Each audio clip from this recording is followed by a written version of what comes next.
Donc quelques focus, on a choisi quelques points qui nous ont semblé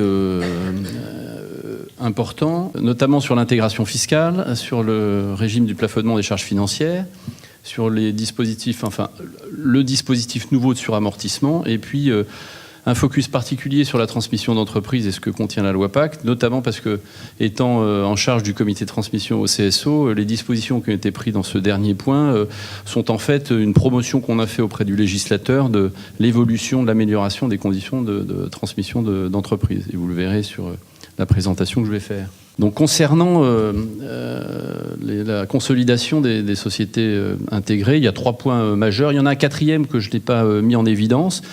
Et ça concerne en réalité des dispositions prises dans le cadre d'une sortie de la Grande-Bretagne, enfin le Brexit.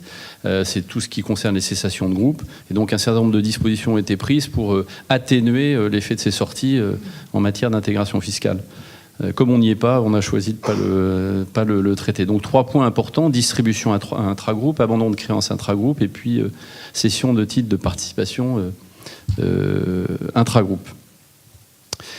En fait, cet article 32 de la loi de finances, et avec ses modifications, en réalité, c'est un alignement sur le droit européen. C'est comme ça qu'il faut le lire aujourd'hui. Bah, de plus en plus. Et de plus en plus, oui, c'est le droit européen qui infuse le droit national. C'est un peu pareil partout. Donc concernant l'intégration fiscale et les distributions intragroupes, je vous ai mis ici un petit rappel de ce qui existe depuis le 1er janvier 2006. Je ne vous ferai pas l'injure de vous rappeler... 2016. Oui, 2016, pardon. 2016. Donc on voit que, en réalité, précédemment, quand on avait des distributions éligibles au régime mère-fille, vous savez tout ce que c'est, c'est une détention directe de plus de 5%. On avait dans la société bénéficiaire un dividende qui était déduit extra-comptablement et une réintégration de quote-part de frais et charges de 1% et pas de retraitement sur le résultat d'ensemble. Quand on avait un régime mère-fille non applicable, par exemple des distributions indirectes, le dividende était inclus dans le résultat fiscal et ce dividende était neutralisé en totalité dans le résultat d'ensemble. Donc dans le cadre des nouvelles dispositions, la neutralisation n'est plus de 100% en réalité. Maintenant, je vais aller directement au schéma. Ouais. La distribution n'est plus de 100%, mais de 99%. Donc il y a une quote-part de frais et charges qui reste en résultat par rapport à l'ancien dispositif. Quand on est dans une distribution éligible au régime mère-fille, là, il n'y a pas de modification sur le régime antérieur. Je vous ferai grâce du schéma, puisqu'il retrace en réalité précisément ce que je suis en train d'exprimer. Voilà, donc ça c'est la distribution indirecte, où en réalité on déduit du résultat d'ensemble 99% du résultat. Donc dans notre exemple pris à 100 000 €, on réintègre 99 000 €. Donc il y a une taxation indirecte en la matière. Concernant les abandons de créances et les subventions, la logique, c'est qu'elles ne doivent pas impacter le résultat d'ensemble du groupe, et puis elles doivent être donc neutralisées. Petite remarque incidente sur le 2e point, la possibilité de facturer à prix coûtant entre sociétés intégrées. En fait, c'était un principe non dit de l'administration fiscale qui acceptait le principe d'une facturation entre sociétés d'un groupe intégré sans résultat, c'est-à-dire au prix de revient. C'est maintenant parfaitement autorisé. Bien évidemment, ça ne s'applique pas aux cessions d'actifs immobilisés. C'est-à-dire que les actifs immobilisés restent dans un régime où la notion de profit sur une cession d'actifs immobilisés, c'est-à-dire à un prix de marché par exemple, reste la norme. Ce principe-là de facturation à prix coûtant déroge au principe de droit commun. C'est la théorie de l'acte anormal de gestion. C'est que, en réalité, vous ne pouvez pas renoncer à un bénéfice. Ça s'assimile à un acte anormal de gestion. Eh bien, c'est une dérogation au droit commun. On peut le faire. Mais je reviens sur notre sujet des abandons de créances. Je vous donne un exemple. Donc avant la loi de finances, la société M faisait un abandon à caractère commercial de 100 000 euros au profit de sa fille. Dans le résultat individuel de la fille, on avait 100 000 euros dans le résultat propre. Au niveau du résultat d'ensemble, on avait une annulation de cet effet. Dans le nouveau dispositif, voilà, il n'y a pas de retraitement. On a une déduction chez l'une et un résultat inclus chez l'autre, et pas de retraitement d'ensemble à effectuer. Ça veut dire quand même, il y avait un document qui s'appelait la 2058 SGSD de mémoire qui recensait en fait l'ensemble de ces éléments-là. Ça disparaît, ce qui veut dire quand même qu'il conviendra de toujours suivre ces éléments, puisque on peut avoir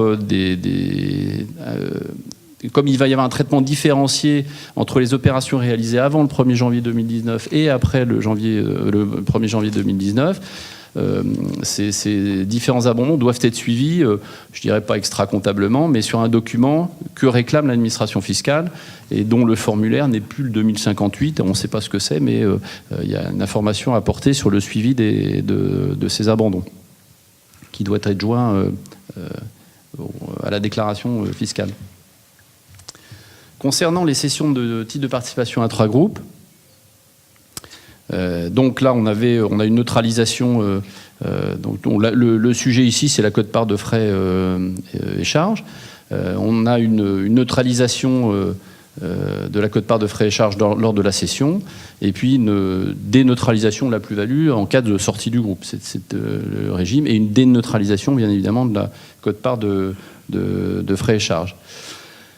Aujourd'hui, dans la loi de finances, quand on fait des cessions de titres intragroupe, bien évidemment, on annule la plus-value intragroupe, tant que la participation n'est pas sortie du groupe. Par contre, la quote-part de frais et charges est maintenue à 10% de la plus-value brute.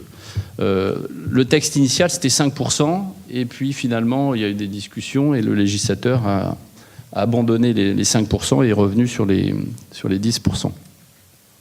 Ça vaut là, bien évidemment, aussi pour les opérations réalisées à partir du 1er janvier 2019.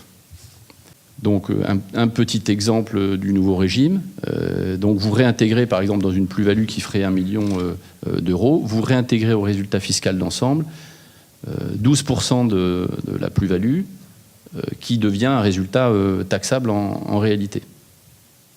Alors qu'antérieurement, c'était déduit sur l'imprimé du résultat d'ensemble.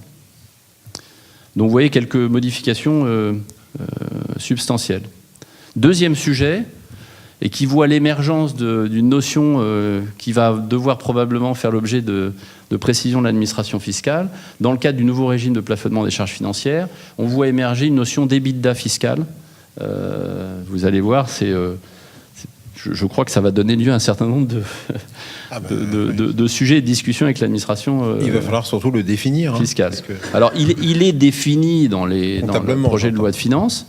L'EBITDA fiscal dont on va parler là est défini à partir de la 2058. Vous savez, c'est le formulaire où on détermine le résultat fiscal, et c'est à partir de là où on fait un certain nombre de retraitements que propose l'administration fiscale pour définir notre EBITDA fiscal. Donc, il va être assez différent de l'EBITDA comptable. Donc, qu'est-ce qui se passe sur ce sujet ? Il y a en réalité un plafonnement de la déduction des frais financiers, et il y avait un certain nombre de dispositions et de dispositifs différents. Il y avait le rabot fiscal, il y avait les charges d'emprunt en cas de sous-capitalisation, et puis il y avait l'amendement carré. L'amendement carré, c'était celui qui portait sur les prises de participation, mais dans des participations où finalement on n'avait pas le pouvoir. Il y a une unification de ces régimes pour aboutir à ce nouveau dispositif, et qui fait qu'à compter de l'exercice donc ouvert au 1er janvier 2019, on va avoir un indicateur d'EBITDA fiscal pour déterminer le montant des frais financiers qui vont pouvoir être déductibles fiscalement. Alors, il n'y a pas d'exemple, mais donc notre base, c'est ce que je vous disais tout à l'heure, la 2058, avant imputation des déficits fiscaux, mais après déduction des abattements sur l'assiette de l'impôt. Donc on est bien sur la 2058 en réalité.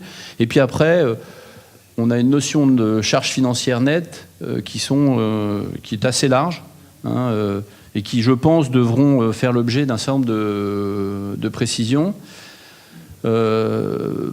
Par exemple, dans les charges financières, le texte le précise, tout ce qui est le coût de financement des stocks à rotation lente, a priori, serait maintenu dans les charges financières. On dit charges financières nettes parce qu'il y a des produits et des charges. Donc c'est bien cette notion qui intervient.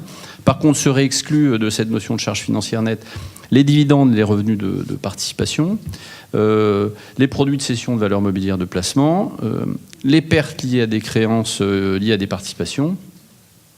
Mais par contre, ce qu'on ne sait pas, c'est est-ce que les escomptes commerciaux font partie de ces charges financières nettes ? Est-ce que les pénalités pour paiement tardif en font partie ?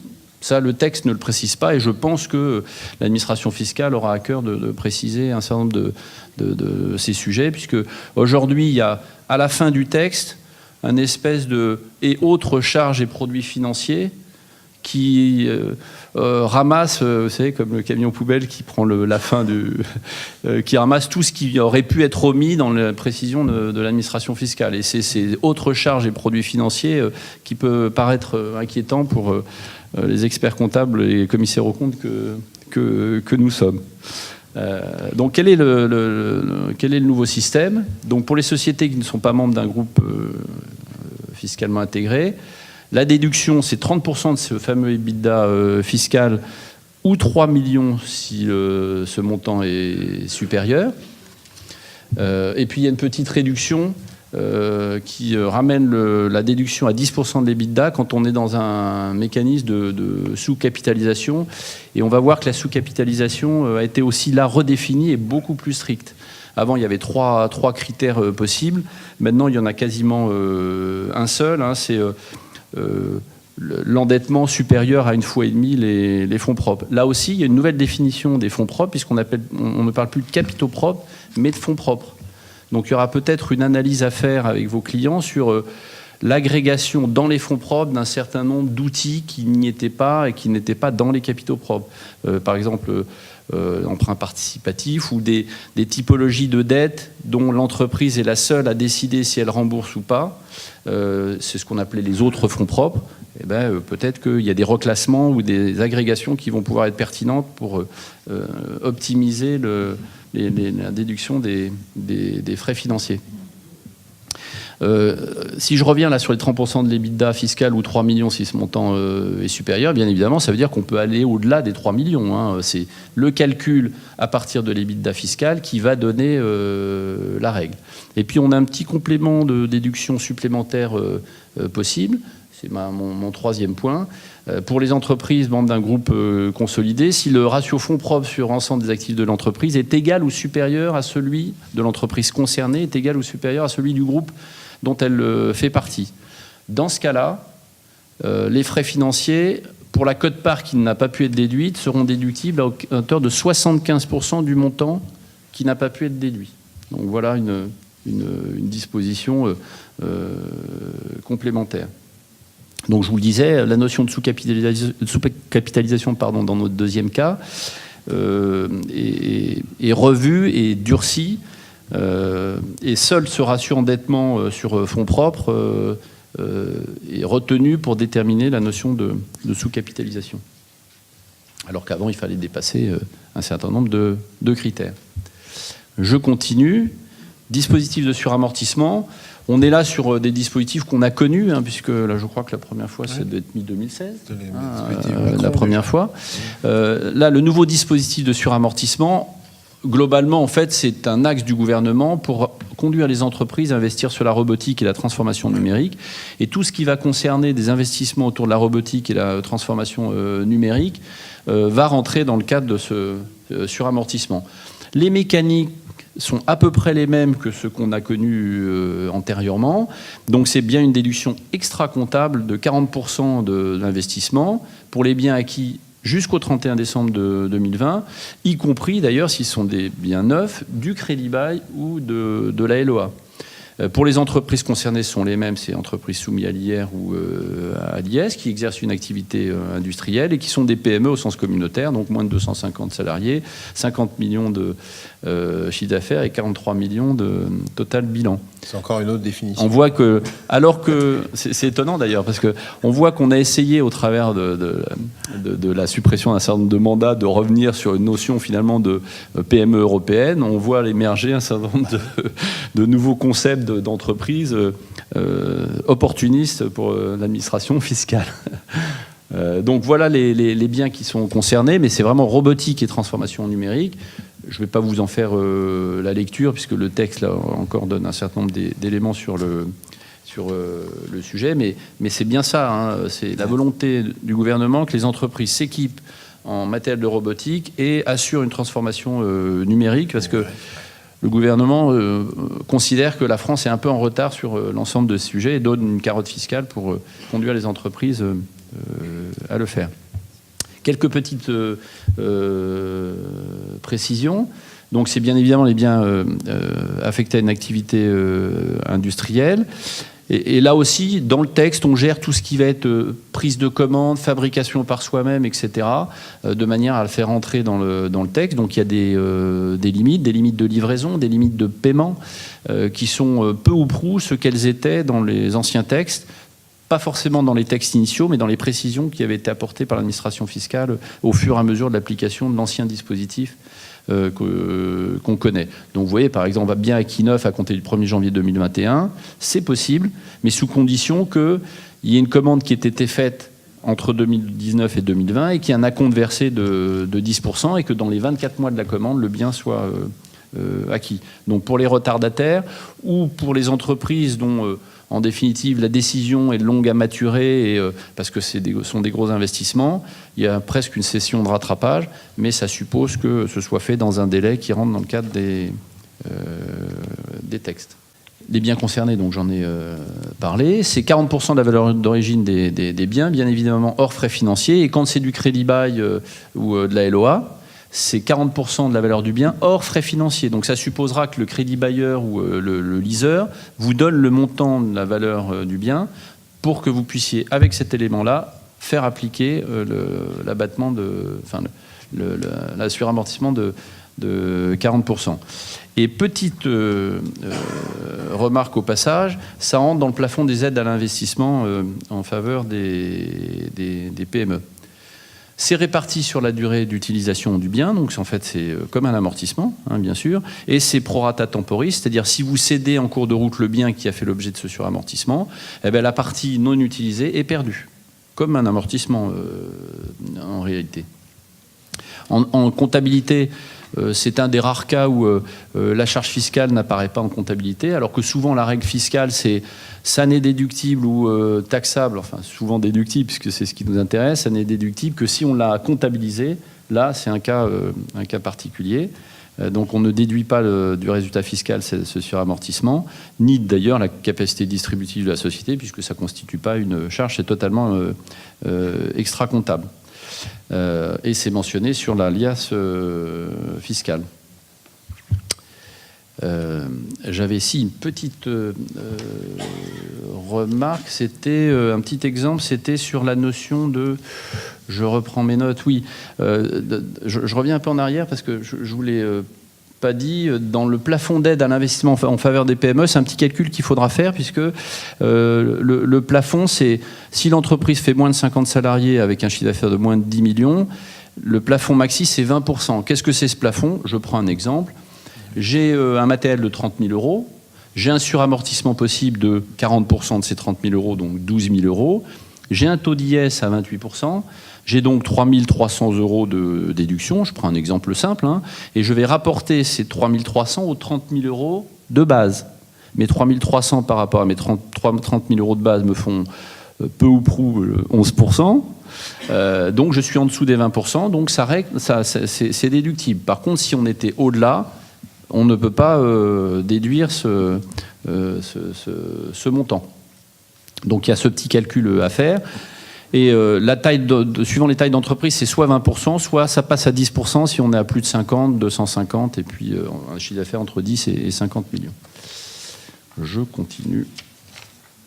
Voilà. Transmission d'entreprise. Donc, en matière de transmission d'entreprise, le CSO a fait la promotion de 3 dispositifs. D'abord, une amélioration du pacte Dutreil. Pourquoi ? Parce que il y avait un certain nombre de dangers autour du pacte Dutreil, notamment un certain nombre de dangers sur le déclaratif, etc. On savait que tout ce qui était le déclaratif obligatoire était stocké à un endroit dans le bureau de Bercy que personne n'utilisait. Le papier s'entassait, donc voilà. Donc il y a un certain nombre d'améliorations qui ne sont pas très substantielles en réalité du pacte Dutreil, mais il y a quelques améliorations qui ont été apportées. Je vous rappelle juste pour mémoire ce qu'est le pacte Dutreil. Il y a un engagement collectif et qui entraîne une exonération partielle des droits de mutation. Souvent, c'est utilisé dans les entreprises familiales où l'engagement Dutreil va permettre une exonération de 75% des droits. Et donc, c'est souvent une mesure conservatoire que les entreprises familiales prennent, même si ça ne sert pas, parce que ça permet, en cas de succession ou de donation, d'éluder une partie des droits. Bien évidemment, c'est conditionné à la conservation des titres un certain temps. Donc, il y a un engagement collectif pendant 2 ans, on conserve les titres pendant 5 ans, et puis 3 ans après l'éventuelle transmission. Un petit tableau rapide sur les aménagements. Donc vous avez dans la colonne de gauche ce qui se faisait avant et puis à droite les améliorations. Donc les principales améliorations, c'est que vous voyez par exemple sur les sociétés titres cotés, on est passé de 20% des droits financiers à 10% des droits financiers et 20% des droits de vote. C'est-à-dire on a dissocié droits financiers et droits de vote pour élargir en fait les entreprises éligibles. Pareil sur les sociétés non cotées, on est passé de 34% des droits financiers à 17%, mais en maintenant 34% des droits de vote.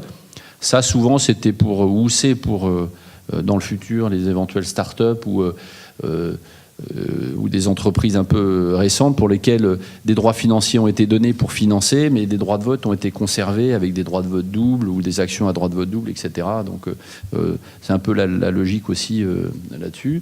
En matière de pacte réputé acquis, on a rajouté le concubinage notoire. Voilà. Ouais, notoire.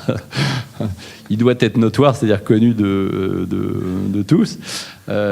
Pour les pactes réputés acquis, ont été rajoutés les titres de société interposés, ce qui n'était pas le cas antérieurement, parce que c'était uniquement sur les détentions directes. Et puis aussi, petite chose, c'est que en cas de cession pendant l'engagement collectif, avant, c'était l'ensemble des titres qui perdaient l'avantage du pacte Dutreil. Maintenant, ce ne sont que les titres cédés. Donc ça réduit un peu le risque et permet éventuellement des cessions partielles. Donc voilà les principaux aménagements du pacte Dutreil. Et puis un point qui va soulager beaucoup de structures, y compris les nôtres, c'est que l'attestation annuelle individuelle a été supprimée. Parce qu'en réalité, elle était faite avec beaucoup de risques, dans certains cas, notamment lorsqu'il y avait des groupes familiaux avec beaucoup de monde. L'administration fiscale n'exploitait pas du tout ces documents. Par contre, maintenant, le régime a changé, c'est qu'il n'y a pas de déclaration, mais si l'administration fait la demande de cette documentation, l'attestation doit être produite et on a 3 mois pour produire l'attestation. Donc c'est un petit renversement qui n'est pas inutile. Deuxième point, le crédit vendeur. On a milité effectivement tous les acteurs de la transmission pour que, alors c'est pas suffisamment large à notre avis, mais on s'est rendu compte qu'en matière de transmission, il y avait de plus en plus de crédits vendeurs qui étaient mis en place parce que ça facilitait la transmission. Ou parce que, enfin, globalement, ça facilitait la transmission. Il y a quelques statistiques qui montraient que dans un tiers des transmissions, c'est la BPI qui a fait cette analyse, notamment sur le Grand Ouest, a fait une grande étude. Dans un tiers des cas, il y avait des crédits vendeurs. L'inconvénient du crédit vendeur, c'est que vous payez la fiscalité du crédit vendeur, quand bien même vous n'avez pas reçu le montant. Et donc on a expliqué aux législateurs que d'abord c'était pas très légitime et qu'en plus si le législateur voulait faciliter la transmission et le financement de la transmission, c'était une mesure qui finalement n'était pas très extrêmement coûteuse et permettait en réalité de fiscaliser le crédit vendeur au fur et à mesure de sa perception. Donc c'est ce qui a été fait. Ça existait pour les toutes petites entreprises. Et ça a été étalé aux entreprises. Ça, c'est les rappels antérieurs. Bien évidemment, comme le régime antérieur, c'est la taille des entreprises concernées qui a changé, mais tout ce qui est intérêt, pas de retard, mais intérêt associé, puisque c'est comme si l'État faisait un crédit, a été maintenu. Et donc il y a des frais financiers associés à cet étalement du crédit vendeur qui est perçu à chaque fois à chaque versement du crédit vendeur. Voilà. Et donc l'extension, c'est les petites entreprises communautaires, donc moins de 50 salariés, avec un chiffre d'affaires, un total bilan inférieur à 10 millions. Et bien évidemment, on est soumis aux règles générales des aides de minimis. Donc le dispositif est venu non seulement l'étendre aux entreprises plus grosses, mais aussi aux cessions de droits sociaux, alors qu'avant, ça ne concernait que les entreprises individuelles. Bien sûr, dans ce cas-là, il faut que ça porte, comme une cession et comme les dispositions d'exonération de plus-value, ça doit porter sur la majorité du capital et que le cédant n'ait aucun contrôle de la société post-cession pour qu'il soit possible d'étaler ce crédit vendeur fiscalement. Et c'est pour les cessions réalisées à compter du 1er janvier. Et puis, une dernière disposition qui a été prise par le législateur là aussi sur la transmission, c'est un crédit d'impôt pour l'achat des salariés, le rachat d'entreprises par les salariés. Donc ça existe, ce crédit d'impôt, mais c'est le seuil lié aux salariés qui a disparu. Bien évidemment, associé à ça, pour qu'il n'y ait pas d'abus, il a été imposé que les salariés qui rachètent soient présents dans la société au moins depuis 18 mois, pour qu'on n'ait pas je vais vous racheter votre boîte, je rentre dans la boîte, j'ai un CDD d'1 mois et puis je vais bénéficier du dispositif et je vous rachète au bout d'1 mois. Donc voilà les dispositions fiscales. J'étais assez vite pour ma part. Donc j'ai une petite contrainte puisque j'ai un avion dans une petite heure. Donc, pour ça, mais l'intégration fiscale, c'est un vrai bouleversement. Hein. Oui, c'est un vrai bouleversement. Ça change l'intégration fiscale, bien sûr. Oui, c'est-à-dire que ça concerne beaucoup d'entreprises, enfin même tous les petits groupes, tous les petits groupes, tout ce qui est cession interne, tout ce qui est mécanique de cession interne. Donc c'est une vraie modification. Oui, je dirais que dans toutes les évolutions, c'est un des points majeurs de la loi de finances. Voilà, merci de votre attention. Merci à tous. Au jeu des questions, peut-être. On peut passer aux questions. Si vous avez des questions, on est... Les pactes du trade antérieurs qui ont été signés, faut-il faire des avenants? Ou est-ce que ceux qui ont été signés restent en l'état? J'ai du mal à vous répondre parce que pour l'instant... je pense que l'aspect déclaratif, c'est terminé, ça c'est sûr. Je pense qu'il serait éventuellement bienvenu, en l'absence pour l'instant de commentaires de l'administration fiscale là-dessus, de faire des avenants pour aligner le pacte du trade sur les nouvelles dispositions. Voilà. Mais peut-être que l'administration fiscale dira dans ses commentaires que naturellement les anciens pactes du trade suivront le nouveau régime. Sur le groupe de travail revenu à la l'ANC, on a tiré en 2019. Alors, c'est la volonté du président de l'autorité de boucler pour 2019. Très honnêtement, aujourd'hui, la difficulté qu'on va avoir, c'est de savoir si ce qui est en train d'être écrit est compréhensible par les entreprises, et notamment la petite et moyenne entreprise qui... a une reconnaissance de chiffre d'affaires assez pragmatique. En gros, elle reconnaît son chiffre d'affaires au fur et à mesure de la facturation. Donc la question est de savoir, est-ce que les nouvelles règles qu'on est en train d'écrire vont avoir ou non une conséquence pratique pour les entreprises? Tu penses qu'il peut y avoir des cas compliqués?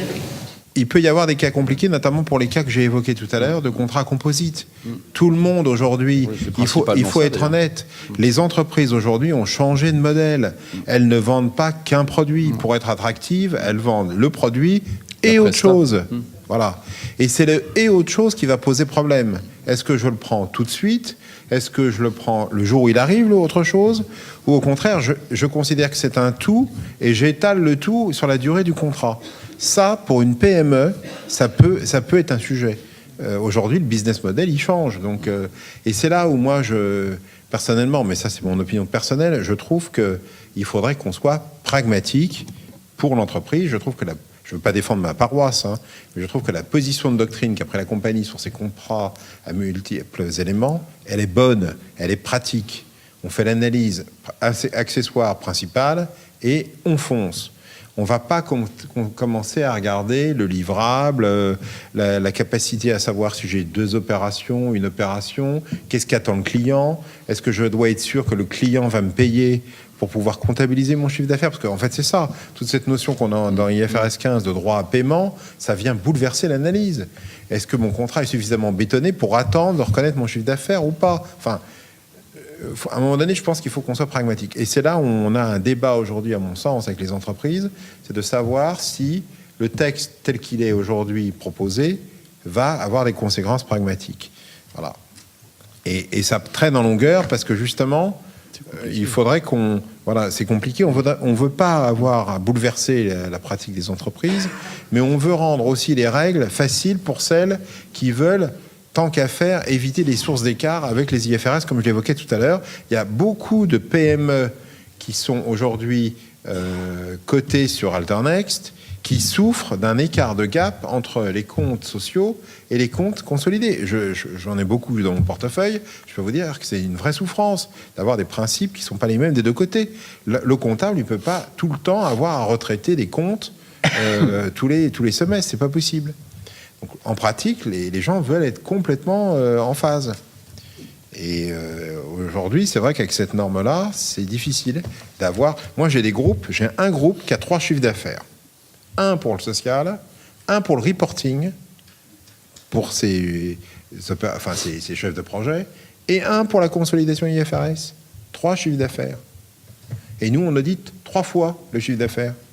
Enfin, je veux dire, pourquoi? Parce que le management veut avoir une assurance sur le reporting qui colle avec son fonctionnement.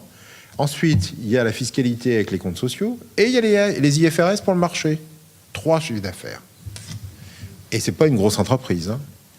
Donc, c'est ça qu'a voulu éviter l'ANC aussi, d'essayer d'avoir un peu de... Et encore une fois, le business model, il change, donc il faut que de toute façon, nous, on se modernise, je pense. On peut avoir une estimation en termes de pourcentage entre l'accessoire et la principale. L'accessoire, ça représente 1% du total. C'est du jugement pur. Enfin, il faut regarder. Le contrat que j'évoquais là dans la réponse, regarde la réponse qu'on a écrite. On a fait plusieurs cas se présentent. Soit on a un contrat qui est très clair, et dans ce cas-là, on fait l'analyse du contrat pour aider le confrère. Soit c'est pas clair, et là, on lui donne les principes de base, charge à lui de les décliner. Qu'en est-il en cas de licence du rapport de gestion en présence d'un commissaire aux comptes avec mention ou pas dans les statuts? Alors, ça, c'est un sujet, c'est une très bonne question. Je peux vous donner la réponse. Effectivement, la loi ne peut pas imposer à l'entreprise de se dispenser du rapport de gestion si les statuts le prévoient. Ça, c'est quelque chose qui n'a pas été vu. Ça veut dire qu'en pratique, si les statuts imposent la production d'un rapport de gestion, vous n'avez pas le choix cette année d'avoir un rapport de gestion et des vérifications spécifiques à faire. En revanche, c'est à la société de modifier ses statuts de façon à supprimer cette obligation de ses statuts et donc de pouvoir dispenser de son rapport de gestion. Donc je vous remercie d'avoir posé cette question parce qu'effectivement, c'est quelque chose qui en pratique va se retrouver. Honnêtement, 99% des statuts ont l'obligation, impose au management de faire un rapport de gestion. Donc je vois mal cette année comment on aura une dispense en pratique à reconnaître et surtout des vérifications à ne pas faire au titre du rapport de gestion. Cette année, je pense qu'il y aura encore des rapports de gestion. L'année prochaine, moins, le temps que les juristes et les avocats mettent à jour les statuts. Et la compagnie, comme je l'ai dit tout à l'heure rapidement, a considéré que c'était quand même obligatoire pour les sociétés anonymes et les SCA d'avoir un rapport sur le gouvernement d'entreprise. C'est pas parce que vous n'avez plus de rapport de gestion que vous n'avez plus de rapport sur le gouvernement de l'entreprise. Dans la période actuelle, les gens ne feront peut-être pas de rapport de gestion, même si clause statutaire, Ça, c'est sûr. le risque étant relativement limité parce que on peut vérifier tout ce qui n'est pas respecté dans les statuts, il y en a beaucoup. Eh, mais toi, en tant que commissaire aux comptes, t'es mal parce que vis-à-vis des dispositions statutaires.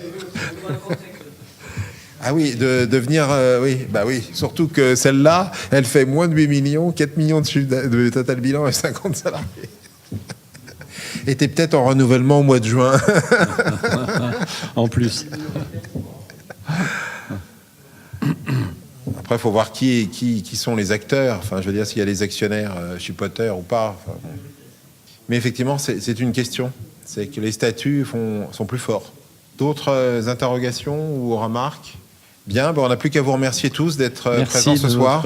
Merci. Merci à tous.